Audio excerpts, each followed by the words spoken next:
नमस्कार सर्वांना. श्री गुरुदेव. ही आहे माझी नवरात्रीतली अखंड ज्योत. बघा, नवरात्री होऊन आज 2 दिवस झाले, दसरा आणि आजचा दुसरा दिवस, तरी माझी ज्योत अखंड जळते. 9 दिवसात एकदाही खंड पडला नाही, एकदाही वात विझले नाही, दिवा विझला नाही, हे काही झालं नाही. फूल येतं, मी ते काढताना वरच्यावर हळूच प्लकरने, म्हणजे एक चिमटा येतो त्याच्याने काढा. आणि हे बघा, नेहमी तुम्ही जर पुन्हा पुढच्या वर्षी जर करायचं असेल त्याच्याकरता मी हा खास व्हिडिओ बनवते. दिवा बनवताना अशा पद्धतीने बनवा की दिव्याला वात कापसाची न घालता दोऱ्याची घाला.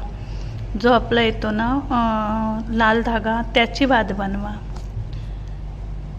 त्याची वात बनवताना ती कधीच म्हणजे विजत नाही. माझे पूर्ण 9 दिवस होऊन 10-11वा दिवस आहे आजचा, तरी वात जळते. मी प्रत्येक वर्षी पौर्णिमेपर्यंत अखंड ज्योत ठेवते. पूजा उचलते देवीची, पण फक्त दिवा विजू देत नाही. दिवा अखंड ठेवते पौर्णिमेपर्यंत. ही बघा, अशा पद्धतीने बनवाल ना वात, तर कधीच वात विजत नाही, दिवा विजत नाही. आणि तिळाचंच तेल कायम वापरा. तिळाचं तेल वापराल तर जास्ती कढी येत नाही. आणि हे बघा, ह्या पद्धतीचा मोठा दिवा घ्या, आरामशीर पाव लिटर तेल त्याच्यामध्ये बसतं. मी फक्त हा व्हिडिओ एवढ्याकरताच बनवला की मला खूप छान अनुभव आला आहे 9 दिवसामध्ये ह्या दिव्याचाही. आणि हा धागा जो आपण वापरतो ना पूजेमध्ये लाल, त्याची वात बनवा. एक दिवसही खंड पडत नाही, एक दिवसही दिवा विझला नाही माझा. पूर्ण आजचा 12 दिवस झालेत, पूर्ण दिवस चालूच आहे. पौर्णिमेपर्यंत माझी अखंड ज्योत अशीच राहणार आहे. फक्त व्हिडिओ बनवायचं कारण एवढंच होतं की कित्येक जणांचे दिवे विझतात नवरात्रीमध्ये, तेल कमी पडतं. त्याकरता ह्या अशा पद्धतीचा दिवा घ्या. हा फक्त मी 350 मध्ये आणला आहे. पाव लिटर तेल त्याच्यामध्ये बसतं पूर्ण.